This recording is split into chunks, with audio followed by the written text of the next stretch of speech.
जय श्री कृष्णा प्यारे बंधुओं, आप सभी का अपने happy life by Krishna channel में स्वागत है। आज का प्रसंग है उत्पन्ना एकादशी व्रत कथा। तो वीडियो में अंत तक बने रहिएगा और कथा को श्रवण करिए। चैनल पर नए हैं तो सब्सक्राइब करना बिल्कुल भी ना भूलिएगा। हिंदू धर्म में मार्गशीर्ष माह की उत्पन्ना एकादशी का विशेष महत्व है। लोग इस एकादशी को व्रत रखते हैं और विधि विधान से पूजा करते हैं। इस बार उत्पन्ना एकादशी 26 नवंबर 2024 को दिन मंगलवार को मनाई जाएगी। उत्पन्ना एकादशी मार्गशीर्ष मास के कृष्ण पक्ष की एकादशी तिथि को मनाई जाती है। इसे भगवान विष्णु की उपासना के लिए श्रेष्ठ माना जाता है। धार्मिक मान्यताओं के अनुसार उत्पन्ना एकादशी व्रत का पालन करने से जीवन के सभी पाप नष्ट हो जाते हैं और मोक्ष की प्राप्ति होती है। लेकिन क्या आप उत्पन्ना एकादशी व्रत कथा और महत्व जानते हैं? तो आइए जाने व्रत की पूरी कथा। अगर आपको ये कथा अच्छी लगे तो लाइक शेयर जरूर करिएगा। आइए कथा प्रारंभ करते हैं। सूत जी कहने लगे, हे ऋषियों, इस व्रत का वृत्तांत और उत्पत्ति प्राचीन काल में भगवान कृष्ण ने अपने परम भक्त युधिष्ठिर से कही थी। वहीं मैं तुमसे कहता हूँ। एक समय युधिष्ठिर ने भगवान से पूछा था कि एकादशी व्रत किस विधि से किया जाता है और उसका क्या फल प्राप्त होता है।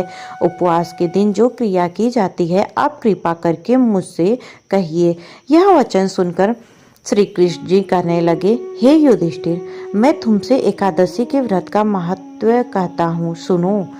सर्वप्रथम हेमंत ऋतु में मार्गशीर्ष कृष्ण एकादशी से इस व्रत को प्रारंभ किया जाता है। दशमी को सायंकाल भोजन के बाद अच्छी प्रकार से दातुन करें ताकि अन्न का अंश मुंह में न रह जाए। रात्रि को भोजन कदापि न करें, न अधिक बोलें। एकादशी के दिन प्रातः 4 बजे उठकर सबसे पहले व्रत का संकल्प करें। इसके पश्चात शौच आदि से निवृत्त होकर शुद्ध जल से स्नान करें।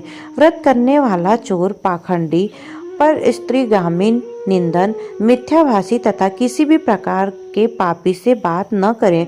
स्नान के बाद धूप, दीप, नैवेद्य आदि 16 चीजों से भगवान का पूजन करें और रात को दीपदान करें। रात्रि में सोना या प्रसंग नहीं करना चाहिए। सारी रात भजन कीर्तन आदि करना चाहिए। जो कुछ पहले जाने अनजाने में पाप हो गए हैं उनकी क्षमा मांगनी चाहिए। धर्मात्मा पुरुषों को कृष्ण और शुक्ल दोनों पक्षों की एकादशियों को समान समझना चाहिए। जो मनुष्य ऊपर लिखी विधि के अनुसार एकादशी का व्रत करते हैं उन्हें शंखोदार तीर्थ में स्नान करके भगवान के दर्शन करने से जो फल प्राप्त होता है वह एकादशी व्रत के 16वें भाग के भी समान नहीं है।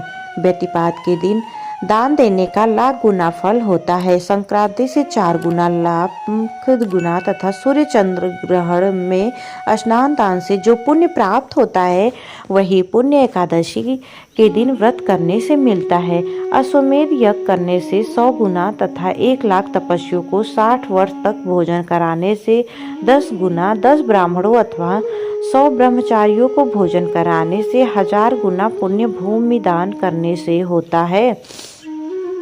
उससे 1000 गुना पुण्य कन्यादान से प्राप्त होता है। इससे भी 10 गुना पुण्य विद्यादान करने से प्राप्त होता है। विद्यादान से 10 गुना पुण्य भूखे को भोजन कराने से होता है। अन्नदान के समान इस संसार में कोई ऐसा कार्य नहीं है जिससे देवता और पितर दोनों तृप्त होते हों, परंतु एकादशी के व्रत का पुण्य सबसे अधिक होता है। 1000 यज्ञों से भी अधिक इसका फल होता है। इस व्रत का प्रभाव देवताओं को भी दुर्लभ है।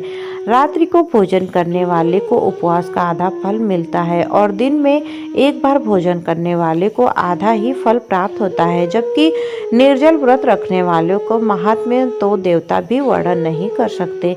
युधिष्ठिर कहने लगे कि हे भगवान, आपने हजारों यज्ञ और लाख गोदान को भी एकादशी व्रत के बराबर नहीं बताया, सो यह तिथि सब तिथियों से उत्तम कैसे हुई, बताइए। भगवान कहने लगे, हे युधिष्ठिर, सतयुग में मूर नाम का दैत्य उत्पन्न हुआ। वह बड़ा बलवान और भयानक था। उस प्रचंड दैत्य ने इंद्र, आदित्य, वसु, वायु, अग्नि आदि सभी देवताओं को पराजित करके भगा दिया। तब इंद्र सहित सभी देवताओं ने भयभीत होकर भगवान शिव से सारा वृत्तांत कहा और बोले, हे कैलाशपति, मूर दैत्य से भयभीत होकर सब देवता मृत्यु लोक में फिर रहे हैं। तब भगवान शिव ने कहा, हे देवताओं, तीनों लोकों के स्वामी, भक्तों के दुखों का नाश करने वाले भगवान विष्णु की शरण में जाओ, वे ही तुम्हारे दुखों को दूर कर सकते हैं। शिव जी के ऐसे वचन सुनकर सभी देवता क्षीर सागर में पहुंचे। वहां भगवान को शयन करते देख हाथ जोड़कर उनकी स्तुति करने लगे। हे देवताओं द्वारा स्तुति करने योग्य प्रभु, आपको बारंबार नमस्कार है। देवताओं की रक्षा करने वाले मधुसूदन, आपको नमस्कार है। आप हमारी रक्षा करें। दैत्यों से भयभीत होकर हम सब आपकी शरण में आए हैं। आप इस संसार के कर्ता, माता पिता, उत्पत्ति और पालन करता और संहार करने वाले हैं। सबको शांति प्रदान करने वाले हैं। आकाश और पाताल भी आप ही हैं। सबके पितामह ब्रह्मा, सूर्य, चंद्र, अग्नि, सामग्री, होम, आहुति, मंत्र, तंत्र, जप, यजमान, यज्ञ, कर्म करता, भोक्ता भी आप ही हैं। आप सर्वव्यापक हैं। आपके सिवा तीनों लोकों में चर तथा अचर कुछ भी नहीं है।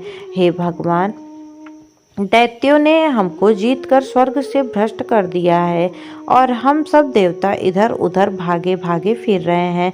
आप उन दैत्यों से हम सबकी रक्षा करें। इंद्र के ऐसे वचन सुनकर भगवान विष्णु कहने लगे कि हे इंद्र, ऐसा मायावी दैत्य कौन है जिसने सब देवताओं को जीत लिया है? उसका नाम क्या है? उसमें कितना बल है और किसके आश्रय में है तथा उसका स्थान कहाँ है? यह सब मुझसे कहो। भगवान के ऐसे वचन सुनकर इंद्र बोले, भगवान, प्राचीन समय में एक नाड़ीजंग नामक राक्षस था। उसके महापराक्रमी और लोक विख्यात मूर नाम का एक पुत्र हुआ। उसकी चंद्रावती नाम की नगरी है। उसी ने सब देवताओं को स्वर्ग से निकालकर वहां अपना अधिकार जमा लिया है। उसमें इंद्र, अग्नि, वरुण, यम, वायु, ईश, चंद्रमा, नैऋत्य आदि सबके स्थान पर अधिकार कर लिया है। सूर्य बनकर स्वयं ही प्रकाश करता है, स्वयं ही मेघ बन बैठा है और सबसे अजय है। हे असुर निकंदन, उस दुष्ट को मारकर देवताओं को अजय बनाइए। यह वचन सुनकर भगवान ने कहा, हे देवताओं, मैं शीघ्र ही उसका संहार करूंगा। तुम चंद्रावती नगरी जाओ। इस प्रकार कहकर भगवान सहित सभी देवताओं ने चंद्रावती नगरी की ओर प्रसार किया। उस समय दैत्य मूर सेना सहित युद्ध भूमि में गरज रहा था। उसकी भयानक गर्जना सुनकर सभी देवता भय के मारे चारों दिशाओं में भागने लगे। जब स्वयं भगवान रणभूमि में आए तो दैत्य उन पर भी अस्त्र शस्त्र आयुध लेकर दौड़े। भगवान ने उन्हें सबके समान अपने बाणों से बींध डाला। बहुत से दैत्य मारे गए, केवल मूर बचा रहा। वह अविचल भाव से भगवान के साथ युद्ध करता रहा। भगवान जो भी तीक्ष्ण बाण चलाते वह उसके लिए पुष्प सिद्ध होता। उसका शरीर छिन्न भिन्न हो गया, किंतु वह लगातार युद्ध करता रहा। दोनों के बीच मल्लयुद्ध भी हुआ। 10,000 वर्ष तक उनका युद्ध चलता रहा, किंतु मूर नहीं हारा। थक कर भगवान बद्री का आश्रम चले गए। वहाँ हेमवती नामक सुंदर गुफा थी। उसमें विश्राम करने के लिए भगवान उसके अंदर प्रवेश कर गए। यह गुफा 12 योजन लंबी थी और उसका एक ही द्वार था। विष्णु भगवान वहां योग निद्रा की गोद में सो गए। मूर भी पीछे पीछे आ गया और भगवान को सोया देखकर मारने को उद्यत हुआ। तभी भगवान के शरीर से उज्जवल कांतिमय रूप वाली देवी प्रकट हुई।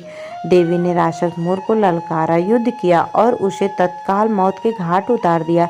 श्री हरि जब योग निद्रा की गोद से उठे तो सब बातों को जानकर उस देवी से कहा कि आप जन्म एकादशी के दिन हुआ है, अतः आप उत्पन्ना एकादशी के नाम से पूजित होंगी।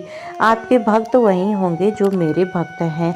जय श्री कृष्णा। प्यारे बंधुआ, आपको मेरी ये कथा कैसी लिखी कमेंट बॉक्स में जय श्री कृष्णा लिखकर जरूर बताइएगा और चैनल पर नए हैं तो सब्सक्राइब करना बिल्कुल भी न भूलिएगा।